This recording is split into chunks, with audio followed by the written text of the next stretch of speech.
देश भर में अयोध्या के भव्य राम मंदिर की प्राण प्रतिष्ठा का उत्साह चरम पर है। जहां अगर बात करें राजस्थान की सांस्कृतिक राजधानी जोधपुर की, तो यहां पर साध्वी प्रीति प्रेमवदा जी का संकल्प भी सिद्ध हो रहा है, जहां इन्होंने राम मंदिर की प्राण प्रतिष्ठा के लिए 13 करोड़ राम नाम के जप यानी विजय मंत्र का उच्चारण किया था। जहां हमारे साथ में है साध्वी जी। साध्वी जी, आपका स्वागत है एनडीटीवी पे। आपका संकल्प सिद्ध हो रहा है, भावुक क्षण भी होगा, कैसा लग रहा है आपको?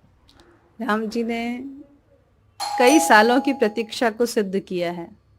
बहुत ही अद्भुत है ये, अभूतपूर्व है ये, क्योंकि ठाकुर जी के अनुग्रह के बिना सिद्धि नहीं मिलती। तो अब ये क्षण आ रहा है जब राम जी का दिव्य स्वरूप, उसका प्राकट्य महोत्सव हम देखेंगे। ऐसा लगता है कि जैसे एक नई रामनवमी है, एक नई दिवाली है और ठाकुर जी का अवतार होने जा रहा है। जैसा वर्ष 1990 में कार सेवक के रूप में शहीद हुए प्रोफेसर महेंद्र नाथ अरोड़ा जब शहीद हुए थे, उस समय आपने ये संकल्प लिया था जब आप 10 वर्ष की थी। जी, महेंद्र नाथ जी से मेरा बहुत स्नेह था। उन्होंने मुझे एक जीवन के प्रति सही दृष्टिकोण दिया, आत्मविश्वास दिया और हमेशा मुझे अपने साथ लेकर चलते थे। तो उनके ही मार्गदर्शन में हम आगे बढ़ते थे, खेल कूद में सब में वो सिखाते थे। फिर उनका एकदम से छूट जाना, बिछुड़ जाना बालक मन को बहुत आघात लगा। जब मैंने अपने नाना जी से पूछा कि ये घटना क्यों घटित हुई, तो उन्होंने मुझे अयोध्या का सारा इतिहास सुनाया। तब मन को लगा कि किसी भी कीमत पर राम जी ये तो प्रयत्न करें, ये तो हमारे ऊपर एक कृपा करें कि अपना दिव्य मंदिर वो हमको इसी जीवन में दिखाएं। क्या कर सकते थे ये तो उस समय पता नहीं था, लेकिन राम जी से प्रार्थना का क्रम जारी रहा।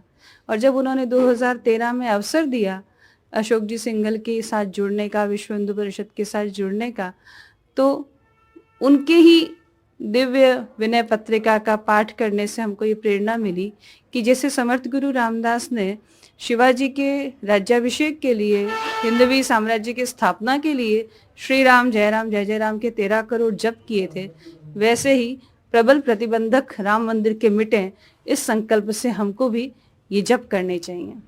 तो ओरछा ठाकुर जी ने स्थान चिन्हित किया, राम राजा सरकार की धरती, और उनके समक्ष 19 मार्च 2014 से 29 मार्च 2014 तक ये राम नाम जप हुए। और चूंकि अनुष्ठान विधि पूर्वक हुआ तो परिणाम मिलना ही था। 9 नवंबर को फैसला आया, 5 अगस्त को शिलान्यास हुआ और 22 जनवरी का ऐसा पुनीत दिवस आ रहा है कि उस दिन लगता है कि हर मन में राम जी प्रकट होने वाले हैं। जैसा कि आपने इतनी कम उम्र में संन्यास भी लिया, अपने नाना जी से भी प्रेरणा ली, तो कहां से जो ये आपने संकल्प लिया, इसकी प्रेरणा कहां से मिली? सबसे पहले तो अयोध्या के इतिहास से, फिर चूंकि हम जन्म से 2 बहनें हैं, तो नाना जी ने मुझे कहा कि राम जी ही तुम्हारे भाई हैं। तो राम जी को ही राखी बांधी। राम जी के अलावा किसी के विषय में सोचने का समय ही नहीं दिया, ये बात कह सकते हैं। तो अयोध्या, हमने ग्रंथों में ऐसा पढ़ा कि अयोध्या जो है भारतवर्ष का मस्तक है और राम मंदिर उसका तिलक है। तो जब मस्तक पे तिलक ना लगा हो तो भारत माता को हम सधवा नहीं कह सकते। भारत का उद्धार बिना राम मंदिर के, भारत का उद्धार नहीं हो सकता। मन में ये, चाहे नाना जी के संस्कार कह लीजिए, चाहे विचार परिवार के संस्कार कह लीजिए, दिन रात यही चलता था कि राम मंदिर बनेगा तभी भारत विश्व गुरु बनेगा। और जैसा कि राम मंदिर तक से आपको निमंत्रण भी मिला है, तो इस ऐतिहासिक क्षण में भी आप सम्मिलित होंगे?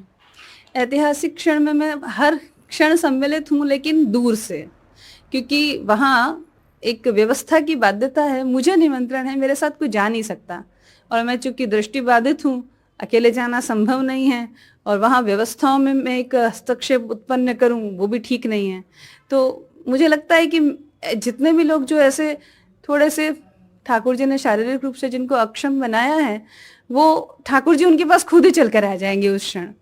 तो वहाँ जाने से अच्छा है कि यहीं बैठकर आनंद लें। तो ये थे साध्वी जी, जिनका अब संकल्प साकार हो रहा है और हालांकि मंदिर की प्राण प्रतिष्ठा में जो है वो सम्मिलित नहीं हो पाएगी, लेकिन इनका कहना है कि इनका शरीर जरूर यहाँ है, लेकिन इनकी अंतर आत्मा अयोध्या के उसी राम मंदिर में होगी। जोधपुर से एनडीटीवी के लिए मुकुल परिहार।